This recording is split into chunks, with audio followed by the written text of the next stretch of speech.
Банк елге қарыз береді. Соны қайтарумен пайда көреді. Банк болмаса, елімізде бәріміз қарызсыз керемет бай өмір сүрер едік. Банктардың барлығын жауып тастау керек деген сұрақтардың бәрін біз жиі естиміз. Ал банк деген не? Оның қызметі қандай?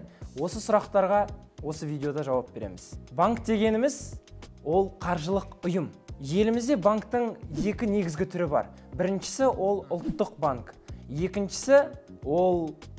Екінші дәрежедегі коммерциялық банктар. Коммерциялық банктардың барлығы ұлттық банкке бағынады.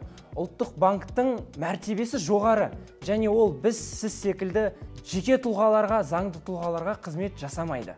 Ұлттық банктың басты қызметтері ол біз және сіз қолданатын күнделікті тиын мен теңгелерді басып шығару, айналымда жүрген банкноталарды қадағалау, және де депозит пен кредит беру, бірақ жеке тұлғаларға емес. Ал екінші дәрежедегі коммерциялық банктар болса, осы ұлттық банкке бағынады. Және халықтың ойлауы бойынша жеке адамдарға кредит беріп, соның пайыздарынан табыс көреді. Алайда соңғы 5 және 7 жылдың көлемінде технологиялар қатты өзгерді. Бұрындары сіз өз шаруаңызды аяқтау үшін сол банкке барып, ұзақ бітпейтін кезекте отырып, содан соң банк қызметкерінің алдында өз шаруаңызбен айналысып отыратынсыз. Қазір болса, ұялы телефоныңызбен бұл тірліктің бәрін бір мезетте бітіре аласыз. Оған қоса қазір банктер өзінің экосистемасын құрастырды.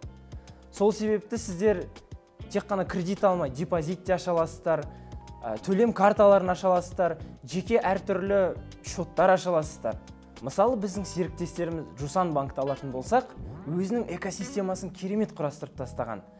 Мысалы, кәдімгі банк сияқты төлем карталарын аша аласыздар, шоттар аша аласыздар, кредит пен депозиттер аласыздар. Оған қоса сіз сақтандыру да жасай аласыздар. Өзіңіздің өміріңіз болсын, автокөлігіңіз болсын, жылжымайтын мүліктеріңіз де сақтандыра аласыздар. Оған қоса инвестициялар да жасай аласыздар. Компаниялардың биржадағы акцияларын сатып алып, өзіңіздің табысыңызды көбейте аласыздар.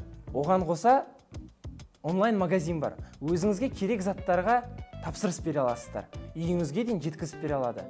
Тағы да өзіңіздің магазиніңізді ашсаңыз болады. Тауарларыңызды осы онлайн магазинде сату арқылы. Оған қоса байланыс қызметі бар. Жусан Мобайл.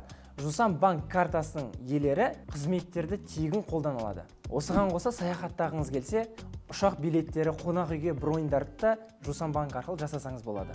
Көпшіліктің ескермейтін маңызды заты ол банктардың үлкен кәсіпорын болуы.